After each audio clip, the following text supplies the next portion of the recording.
I'm Tom, and this is a Harbor Freight Maddox brake line flanging tool.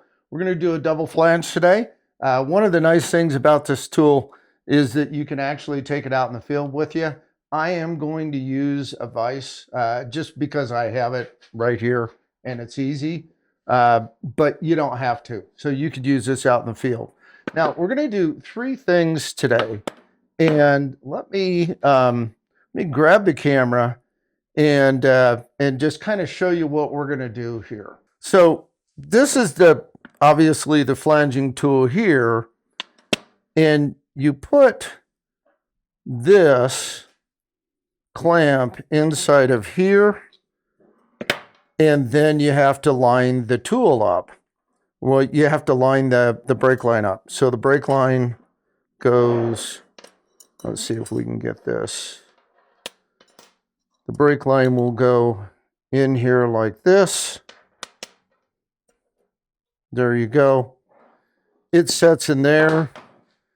And then this is going to push on that. It'll line it up there. So that's called, these are called Anvils. That's to set it. And then the first crimp is this one right here. And it's going to take it from a straight line and it's going to crimp it over so that we can hit it with a second one and knock it all the way over. And I've done one here. Hopefully this will show up. But you can see that that is just crimped over a little bit. And then once we do that, then we're going to take this guy and then we're going to take what this is here, and we're going to push all the way down and create that flange. Overall, pretty simple process. I'm going to cut just a short piece of brake line real quickly. I'm going to cut that. We're going to prep it, and then we're going to crimp it over. So here we go. First things first, I'm going to take just a little piece of tubing here. Tubing cutter, which is probably as old as I am, which is old. And then I'm just going to turn it a little bit every round here. And then there we go. That comes off. Now, I don't know if you can see this or not, but that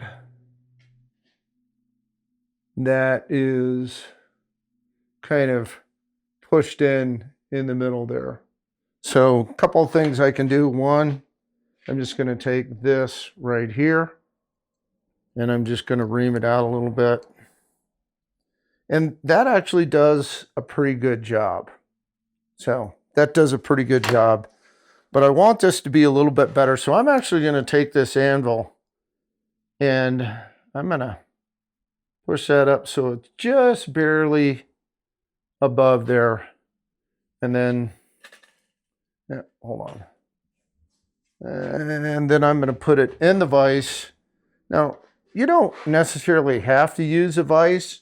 It's just, I've got it. It's easy to use. So I'm going to take this. I'm going to flatten this out. And this is one of the things that's pretty important here, is to make sure that you have a flat surface so that once you get this done, or once you get this flanged off completely, that you get a good connection here. So once again, take a look at this. You'll see that I've just got this sanded off, so it's nice and flush. Now, I've got a champering bit somewhere, but I can't find it, so I'm just going to use a drill. And all I'm going to do is just knock down the inside of that. So, nothing to it. And I'm just going to take a look at this. There's a couple of rough edges from where I hit it with the file. And I'm just going to go around and knock those off. Okay. So now we have, I don't know if you can see that or not, but we have a nice, show that to you there. So we've got a nice beginnings. All right, done with the drill. So now I'm going to take this, I'm going to put this just a little proud. So just a little proud. And then this Anvils is going to come down and push it into place. And that makes sure when I do that, that makes sure that that I have the right reveal on this. So just a little bit proud. Once again, I'm going to grab the flat anvil, push that in there, tighten that up. Then I'm just going to sometime, there we go. Okay. All that does is just lock that into place. I'm going to take this. Okay, that's locked in. Now I'm going to release. Come on out of there. I'm going to release that flat anvil. And I've already put, I'm going to put a little lubrication on this.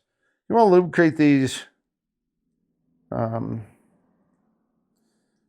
just put a little lubrication on that so that it'll slide, and make sure you use brake fluid on that so that you don't contaminate the lines. What I'm going to do is tighten this up. Okay. And I've got this really tight so that it doesn't slip. If this slips, it makes a funky bend. And then I just take that all the way up till the bottom's out. That's simple. Now, if you let it slip, it'll actually do something like that instead of doing that. So here, if it slips in the vise, it's going to do that, which is a mess. If you do it right, it'll look like that. So now, if you were to look up in there, and I don't know if you can see that or not, but that is actually pushed out. So I'm now going to take this, which is just a cone.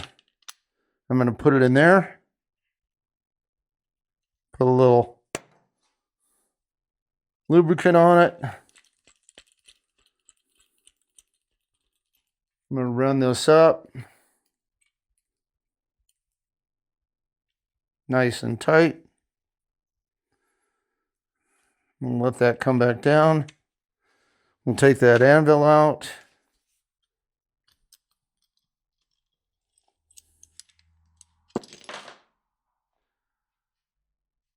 And there you go. You have a perfectly flanged brake line. I don't know if that's, but that's a perfectly flanged brake line. Now, I would have already put this on, which you'll see that, oh, well, I guess you put it on right.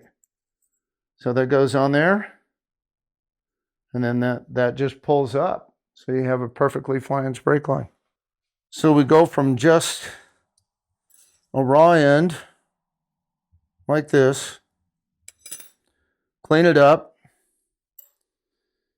set it, use this to create that right there. And then we finish it up by doing that. And you can see how this is bent over. It's kind of hard to see down in there, but that's bent over.